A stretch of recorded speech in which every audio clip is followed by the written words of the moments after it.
Hey everybody, welcome back to another quick look for AP World History. Today we're going to look at a couple of political developments in the decolonizing world. And this is just kind of to add on to what we talked about last time about what decolonization was. We're going to try to look specifically at political developments and their impact.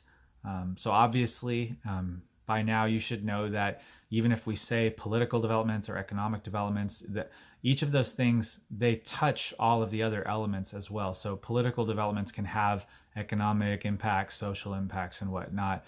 But what I want to focus specifically on here is how the political developments affected the decolonizing world. So I like to call this arrested development in the third world. And again, third world meaning parts of the world that were not allied with the US, which was the first world, and the Soviet Union, which was the second world. And I call this arrested development because it's the idea that the development of these nations was hindered by the structures and by the issues that plagued them as a result of European colonization and imperialism, as well as different other issues that were relevant in the area or in the region. So a couple major commonalities. So first of all, in this part of the world and in the 20th century as a whole, especially the second half of the 20th century, you really see a massive explosion in population, and places like Africa and Southeast Asia and South Asia and Latin America, they're not exceptions to this. Population overall in the whole world grows, quadruples actually over the course of the 20th century, and the majority of that growth takes place in the second half of the 20th century. And so obviously population growth means that you're going to strain, you put some strain on your state, your economy and whatnot. It takes a lot for a government or for a state to manage a large population of people. It just adds to the complexity and to the difficulty. Another commonality was that in most places, especially in Africa, the expectations for independence were really high, kind of outrageous in some ways. It's kind of just maybe to try to make it relatable. It's the idea that sometimes you think that that a particular situation or development will just get better if you just had that one extra thing. And I think that that's maybe a good way to think about this. But just the expectations for what it meant to be independent were very high. And I think a lot of people assumed that independence would equate to success and advancement, and that was not generally the case for lots of reasons. There's a lot of complicated reasons for that, but the expectations were overly high, and most people's expectations were disappointed. And then the other thing that was at play, particularly in Africa, was the level of cultural diversity with a relatively small amount of state loyalty in existence.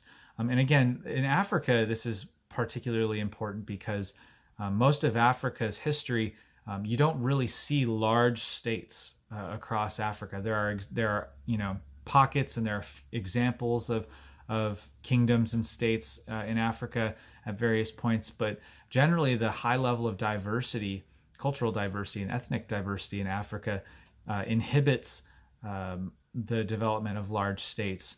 And so it's kind of just not part of the culture, I guess, to have large states or significant state authority. Most people's authority was to their tribe or their linguistic group, and so that was significant. That was a significant issue that they had to work through. And then another issue it's kind of complicated to try to explain.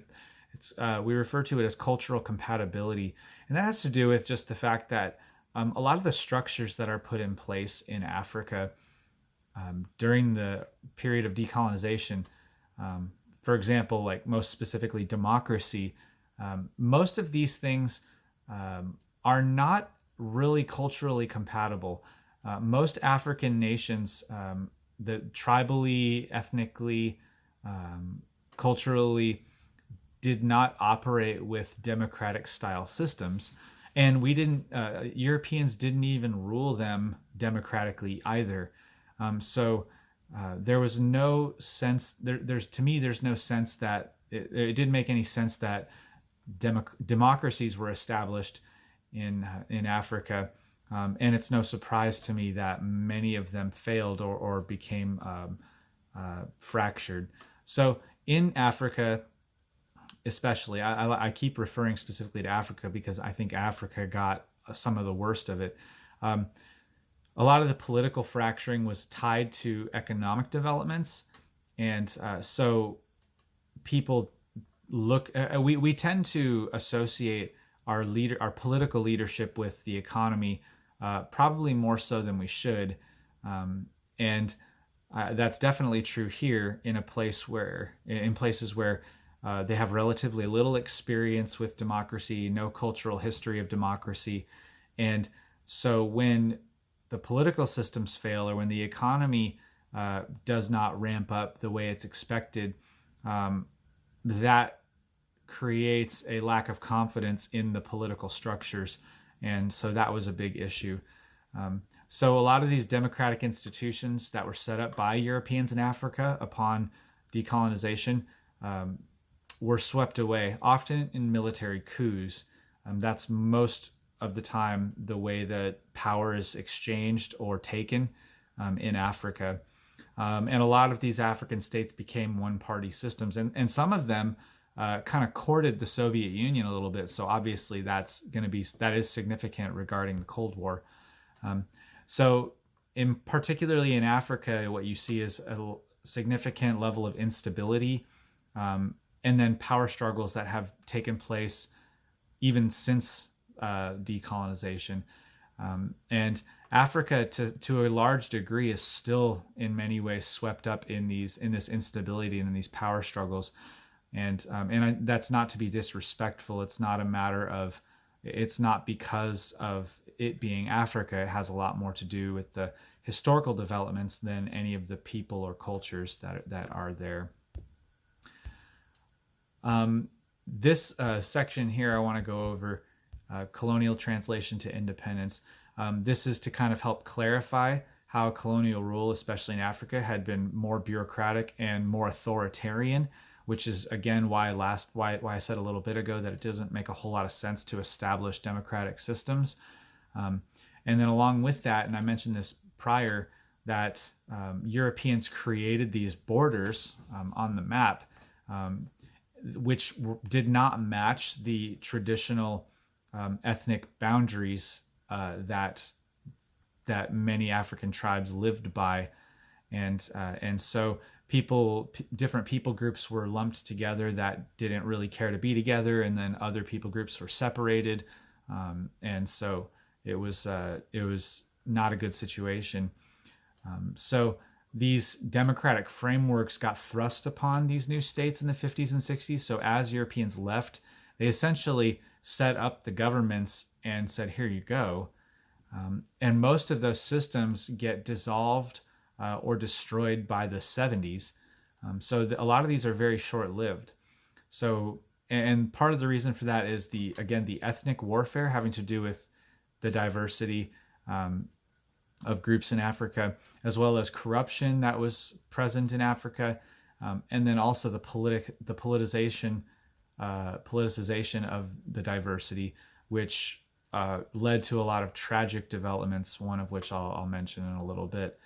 There was one attempt, there were numerous attempts, but one specific attempt to try to create unity was an organization called the OAU, or the Organization of African Unity. And this existed to try to create unity and to prevent conflict. So their drive, or their effort, was to try to get Africans to recognize their Africanness and to try to get them to unify around that. But obviously that was going to be very difficult, again, because as much as we have talked about nationalism since the 1800s, nationalism is elusive in places where there's a lot of ethnic diversity and where there's no tradition of nationalism. And and I think a lot of times what assists nationalism is the presence of the other, the presence of an invader. And one of the big differences, I think, in Africa was that many of the colonies were not directly ruled. A lot of them were indirectly ruled. And so it's not that there were not Europeans present in Africa. It's just that the level of involvement, I think, might have been smaller in comparison to other parts of the world as nationalism developed and was spread. I'm not sure if that's exactly why, or how, to what degree that's part of the reason why.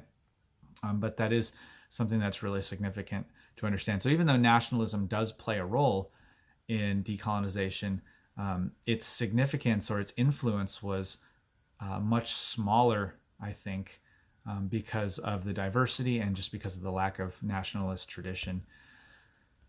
Some of the political drawbacks of decolonization. So usually it's not a cohesive movement anywhere in the third world. You don't really see, large sectors of, the third world banding together in a cohesive way. And even within what becomes new states, there are differences in ambition and purpose and whatnot. An example of that obviously would be India, with the Indian National Congress and the Muslim League.